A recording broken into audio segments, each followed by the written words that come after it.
Je remercie tout d'abord Mireille Joujou et son association qui a pris cette initiative courageuse en ce moment très opportun, parce que finalement, à Paris, avec une reprise en main de l'initiative française sur le dossier libanais, et j'espère que le château de l'Élysée ou le Quai d'Orsay ait des oreilles et des yeux ici, parce que ça pourrait alimenter la réflexion de M. Jean-Yves Le Drian, qui devrait se pencher depuis ce week-end sur les résultats de son premier cycle de concertation avec les responsables libanais. J'ai eu le plaisir de le rencontrer avec mon parti politique hier pendant 1h30. Nous avons pu échanger de façon conviviale, franche et directe. Je voudrais dire tout d'abord, de quoi parlons-nous? Le Liban sous occupation, certes, il y a une mainmise iranienne sur le Liban. Ce n'est pas un secret, n'est-ce pas? Tout le monde le sait. Et ce n'est pas nouveau.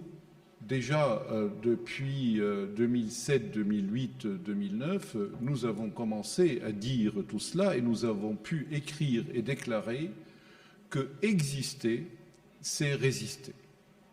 Ou résister, c'est exister. Le fait d'être et de dire ces prises de position et de ne pas accepter de jouer le jeu de Hezbollah était une façon de refuter et de rejeter complètement sa volonté de transformer le Liban, non pas en un pays national, mais en une place forte pour un plan plus grand que le Liban. Ça s'appelle l'unification des places de la résistance pour l'éradication de l'État d'Israël et le recouvrement de territoires palestiniens. Donc, nous avons existé et donc nous avons résisté.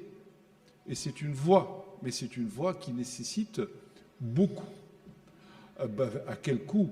Le coût, c'est à peu près l'émigration des forces vives du Liban, le déni total de trois choses. Le déni de l'État libanais. Au Liban, aujourd'hui, il n'y a pas d'État. C'est une fiction d'État. Quelqu'un a parlé ce matin d'un État failli. Eh bien, il n'y a pas d'État, il y a un déni d'État. On n'a pas les attributs de l'État, ni souveraineté, ni indépendance politique, ni, bien sûr, liberté du peuple qui peut s'exprimer lorsqu'il s'exprime. Il subit le sort de ces jeunes et moins jeunes qui ont pris le parvis de la place des Martyrs à Beyrouth après le 17 octobre. Il y a un déni d'État, mais il y a aussi un déni de régime politique. Quel régime politique s'applique au Liban aujourd'hui? On nous dit que c'est le régime des accords de Taïf. Aucun régime ne s'applique aujourd'hui au Liban, aucun jeu institutionnel, aucun équilibre entre les institutions. Le président de la Chambre, aujourd'hui, lequel s'appelle M. Nabih Berri, gouverne le Liban à partir du perchoir à la Chambre des députés. C'est lui qui mène par le bout de nez le gouvernement et c'est lui qui remplace la présidence de la République. Et c'est lui qui ouvre et clôt le Parlement quand il veut, alors qu'il n'a pas la majorité. Donc il y a un déni de régime politique. Mais aussi, il y a un troisième déni, c'est le déni de gouvernance. On dit qu'au Liban, il y a une mauvaise gouvernance. Il y a la corruption, il y a tout cela. Mais moi, je veux bien qu'il y ait au moins quelque chose qui s'apparente à une gouvernance. Il n'y a pas de gouvernance au Liban. Il y a un vide de gouvernance. Il y a le chaos. Il y a une pratique de la loi du plus fort, ce qu'on appelle la loi mafieuse. Donc beaucoup de pays subissent la corruption, mais ce sont des pays qui fonctionnent quand même. Et il suffit de regarder l'index de la corruption qui se trouve sur Google, vous pouvez tout de suite regarder, et vous allez voir quelle est l'échelle des pays par ordre de corruption. Vous voyez que bon, les pays les plus évolués peuvent aussi être entachés de corruption. Mais alors, la corruption n'est pas le mal le plus fort qui peut frapper un pays.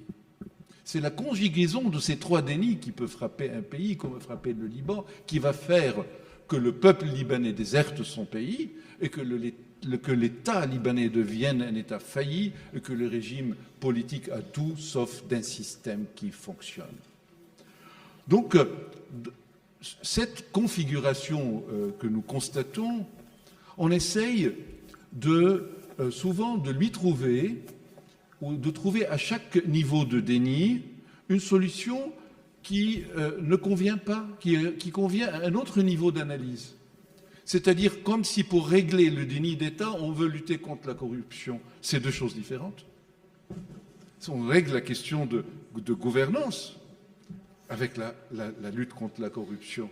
Mais on ne lutte pas le problème du système politique en luttant contre la corruption.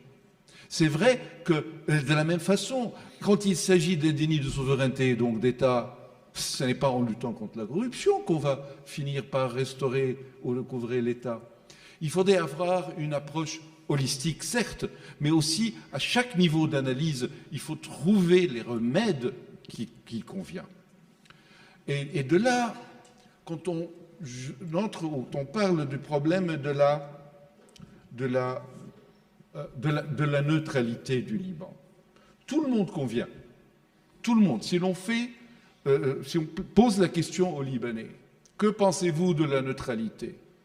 Ils sont soucieux tout d'abord du problème du vivre ensemble. Et c'est ça, si vous voulez, le point de départ. Est-ce que les Libanais veulent vivre ensemble avant d'aller vers la neutralité? Il y en a certains ici qui croient non, ça ne va pas, parce qu'on croit que les musulmans et les chrétiens, fatalement, ne peuvent pas vivre ensemble. Et que la solution peut être toute forme de changement politique, fédéralisme ou autre. À mon sens, c'est aussi confondre le bon diagnostic au bon remède. Et on ne donne pas la bonne chose. C'est un autre sujet, ça prendra des heures de discussion.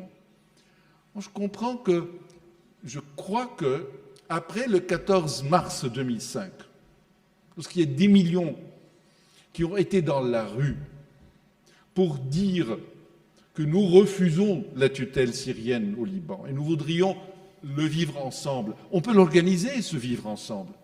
On peut peut-être trouver un autre régime, on peut essayer de trouver des arrangements, mais on veut vivre ensemble. Après le 17 octobre, c'était la même colère, mais c'était le même cri, mais c'était la même douleur et la même acclamation de vivre ensemble. Après l'explosion du port de Beyrouth, c'était chrétiens et musulmans ensemble. Je parle du peuple, je ne parle pas des partis politiques, je ne parle pas de cette hégémonie exercée par certains zohamas sur ces communautés. Tout le monde a voulu reconstruire Beyrouth. Tout le monde. Ce n'était plus un problème chrétien-musulman. Donc, le vivre ensemble, je crois, est une donne qui est là. Il faudrait l'organiser. Nous autres, moi-même et mon parti politique, nous croyons que, avant tout, il faut recouvrer l'État du Liban en éradiquant tous les obstacles à la mise en place de la neutralité politique. La neutralité est le meilleur point d'entrée pour recouvrer l'État. La neutralité politique, aujourd'hui, nous ne trouvons pas qu'il y a de véritables obstacles à sa mise en œuvre. Le principal obstacle qui reste aujourd'hui concernant la souveraineté, c'est les fermes de Chebaa. Je demande, et nous avons demandé à M. Jean-Yves Le Drian de parler à nos amis saoudiens, lesquels ont des pourparlers avec Bachar el-Assad, de donner les papiers qu'il faut pour que nous prouvions que les fermes de Chebaa sont soit syriens, soit libanais, et qu'on aille aux Nations Unies finalement, et qu'on finisse avec cet alibi utilisé par le Hezbollah pour continuer à dire que nous sommes en état de guerre contre Israël. Nous croyons, ça c'est 10 minutes jusque-là, donc je vais profiter d'une ou deux minutes. 30 secondes. Oui. Non, 30 secondes. Je voudrais dire que finalement,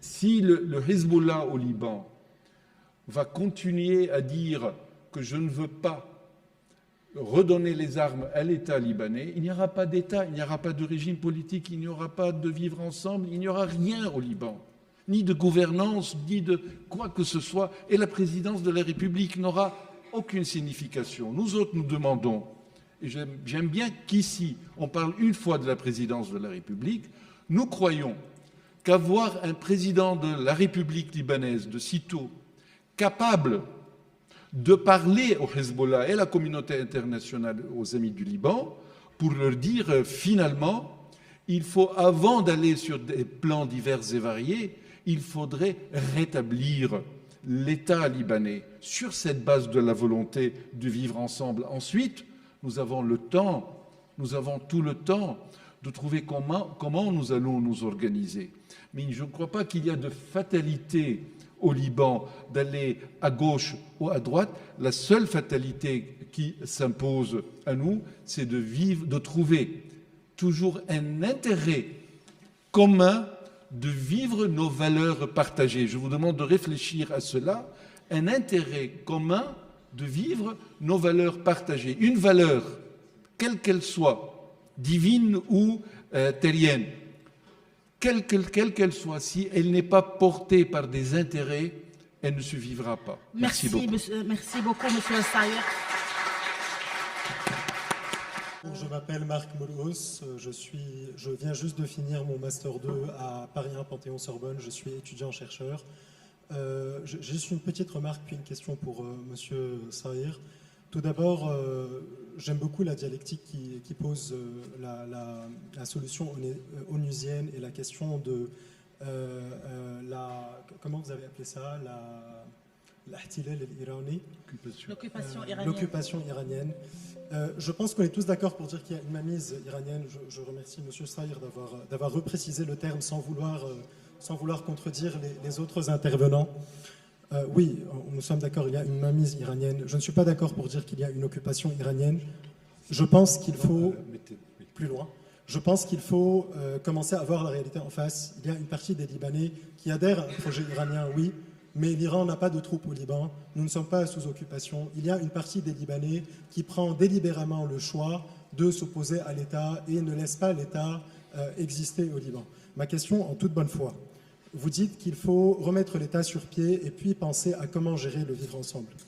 De manière théorique, je suis très d'accord, mais comment remettre l'État sur pied? Nous sommes face à un parti politique qui est à la fois un parti, une milice, une organisation, un cartel, toutes ces choses à la fois, qui travaille à la fois dans l'État et en dehors de l'État, pour d'un côté affaiblir l'État, pour qu'il puisse avoir l'emprise dessus, et ensuite pour pouvoir avoir une emprise sur la société, et notamment sur la communauté chiite au Liban. Comment faire face à ces gens-là et remettre l'État sur pied au Liban? Parce que l'expérience a montré que les élections ne seront jamais suffisantes pour se débarrasser du Hezbollah. À part repenser la question du vivre ensemble dès le départ et de se poser la question de comment gérer le pluralisme, même avant de se débarrasser du Hezbollah et de remettre l'État sur pied, je ne vois pas personnellement comment on pourra remettre les institutions sur pied au Liban. Merci.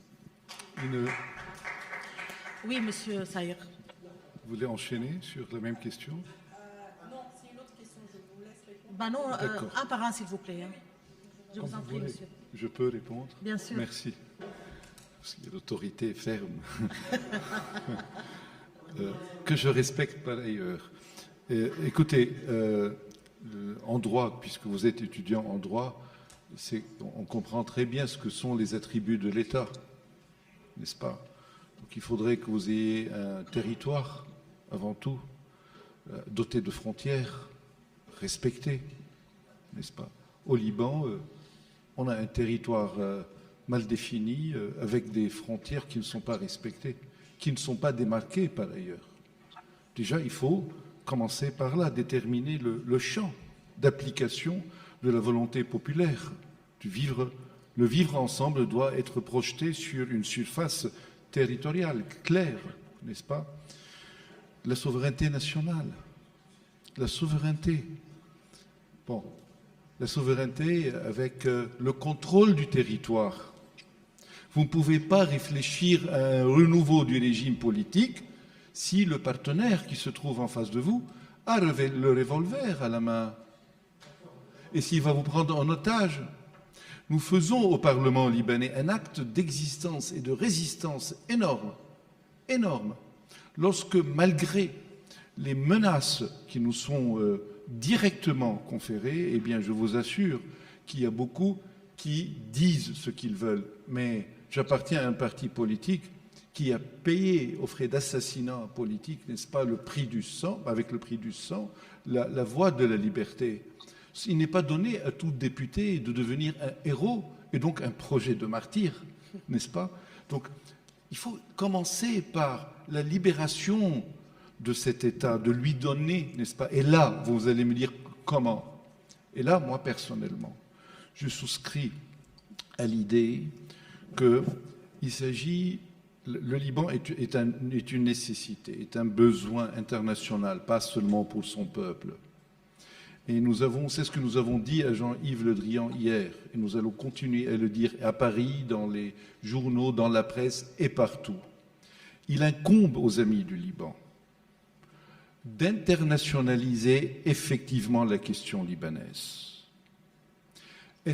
Sinon c'est la guerre civile, et nous ne voulons pas de guerre civile. Nous allons exister, nous allons continuer à crier haut et fort notre droit à un État. Mais en même temps, nous ne voulons pas la guerre. Nous sommes issus d'une génération de guerre et nous savons ce que c'est la guerre. Et personne ne veut la guerre, je crois, au Liban. Donc, quelqu'un a parlé de mettre son mandat unisien, sous tutelle, etc. Depuis longtemps, on parle du tête d'huile. C'est ce qui se passe. Que fait Le Drian au Liban? N'est-ce pas une forme d'internationalisation? Que font les 5 qui se réunissent à Paris et à Doha? N'est-ce pas une forme d'internationalisation? Mais il faut que cette internationalisation ne soit pas simplement le fruit d'un rapport de force entre les États. Il faut que ça soit sur une base légale internationale, d'où l'apport des résolutions onusiennes, d'où les règles du droit international. Il ne s'agit pas simplement, je ne parle pas du principe pour arriver à la réalité. Je parle de la réalité, je pars de la réalité pour dire qu'il n'y a de solution que dans le principe. Et donc, une fois que cela est obtenu, à ce moment-là, nous pouvons nous asseoir autour d'une table, tranquillement, et dire, vivre ensemble entre qui et qui. Savez-vous que je suis beaucoup plus proche, moi, chrétien maronite, je me sens beaucoup plus proche d'un sunnite de Beyrouth qui a lutté avec moi pendant une génération maintenant, depuis 15 ou 20 ans ou plus, pour les mêmes principes, les mêmes valeurs. Il souffre comme moi, il pleure pour mon chagrin, et il est joyeux pour mon plaisir, etc., et pour ma joie, qu'un autre chrétien, franchement, qui va à l'église pour faire le matu-vu social, et il sort à l'extérieur pour faire tout le contraire de ce pour lequel il a prié à l'intérieur. Moi, je me sens uni avec cet autre Libanais qui a une autre façon peut-être de croire ou de ne pas croire, mais qui a une même idée que la mienne du Liban. Moi, personnellement, je ne crois pas que la fatalité, moi qui ai souffert de la guerre, moi dont le corps a été charcuté par des balles tirées par des musulmans, mais ce n'est pas la religion qui leur ont commandé cela. Ce sont des gens qui ont été obscurcis, instrumentalisés. Ce n'est pas leur religion qui leur a dit de me tuer. Ce n'est pas ma religion qui m'a dit de les tuer. Il faut qu'on fasse des témoignages pour la paix civile. On ne parle que de guerre civile. Moi, je refuse déjà le terme guerre civile. Moi, je rends hommage à un Twaini qui a parlé de guerre des autres sur le Liban. Pourquoi à chaque fois on va dire on est fait pour s'entretuer? C'est faux. C'est faux. On est fait aussi pour s'entendre. Est-ce qu'on s'est investi vraiment pour la paix? C'est très fait. Je suis élu de Kesserouane et non pas de Beyrouth. Vous savez, au Kesserouane, je peux parler maintenant, vive la croisade pour je ne sais quoi, et j'aurai beaucoup de gens qui me disent bravo. Et qu'est-ce que cela va mener? Ça va mener à l'autodestruction. J'aimerais bien vous dire que ce qui a conduit à la plus grande migration des chrétiens au Liban, eh bien, ce sont les guerres interchrétiennes. Donc on arrête de chercher des menaces d'ailleurs et de projeter nos peurs sur une réalité qui n'est qu'une fiction. Merci. Bonjour, Joël Arkaïm.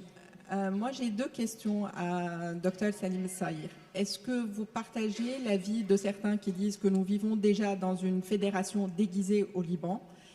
Et alors, le vivre ensemble, oui, le Liban est un message d'accord, mais quelle sera la forme de ce vivre ensemble? Parce que tous les 10-15 ans, notre pays traverse une crise, soit une guerre, soit une crise parce qu'on n'arrive pas à s'entendre, même si le peuple, il veut bien. Donc, quelle est la forme de ce vivre ensemble? Est-ce que c'est la décentralisation poussée à l'extrême ou un État fédéral? Merci. Bref, s'il vous plaît. Je voudrais rebondir sur les questions de l'identité nationale, parce que j'ai entendu des interventions sur cela. Savez-vous qu'en France, M. Sarkozy a demandé à M. Attali de lui rendre un rapport sur l'identité nationale française? Il lui a fallu 1 an pour écrire ce rapport. Jusqu'à maintenant, ce rapport n'est pas publié. En France. Pourquoi ce n'est pas publié? Parce que, même en France, il n'y a pas une vision commune de l'identité française. Autre exemple. Vous vous rappelez quand il y avait le projet de constitution européenne et le fameux article qui parlait de l'héritage européen et de l'Europe et de sa civilisation. Eh bien, c'est la France de M. Jacques Chirac, qui est un grand ami du Liban, a dit non, moi je ne peux pas simplement assumer l'héritage judéo-chrétien, parce qu'il y a autre chose maintenant. Eh bien, le projet de constitution a souffert. Finalement, il n'y avait plus de constitution européenne, parce que l'Europe ne s'était pas entendue sur son identité. Je ne sais pas si la question de quelle identité et pays est issu est une question qui est résolue dans un pays quelconque. C'est un véritable problème. La question identitaire est une question moderne qui va être encore posée pour des siècles à venir. Pourquoi voudriez-vous que nous, au Liban, nous tranchions d'un seul trait toutes les questions relatives à la modernité dans laquelle nous vivons? Autre chose, rapidement. Moi, je répondrai quand même sur Jacques Chirac. Je perdais simplement sur ce point. Oui, d'accord. Mais je vous dire une chose. Mais pas un exemple. Oui, d'accord, mais je parle du président de la République française. Peut-être. C'est le seul en Europe qui s'est opposé aux racines chrétiennes de l'Europe, et je tiens à le dire que c'est le seul, et c'est la honte de l'Europe. C'est mon droit de le dire. Et je le regrette. Et il n'y a pas que Jacques Chirac qui était l'ami du Liban. Oui, voilà. D'accord. Mais pardonnez-moi, voilà, c'est comme vous avez parlé, je n'interfère pas dans les choses libanaises, mais je me devais de répondre. D'accord. Donc, vous m'avez dit que j'ai... Oui, non, allez-y, mais rapidement, s'il vous plaît. D'accord. Écoutez, est-ce que le Liban est un pays chrysogène? On est tous lucides de cela. Mais encore faut-il comprendre les racines de ces crises. On a vécu 3-4 siècles quand même sans problème religieux. Depuis la fin des Mamaliks au Liban et depuis le début de l'Émirat, on a vécu quand même une longue période. Et s'il y a émancipation des chrétiens sur tout le territoire libanais, eh bien c'était bien sous l'égide de l'Émirat druze et puis sunnite. De la Tocmé, il a un commentaire. Donc s'il vous plaît, qu'on arrête de dire, il faut comprendre que les chrétiens étaient confinés au nord Liban. Et s'il y a des 10 452 km² au Liban, c'est bien les limites, les frontières des biens waqf maronites au Liban. C'était la base qui a servi au patriarche Rouaïek d'aller demander ces frontières-là. Mais ce n'est pas venu comme ça.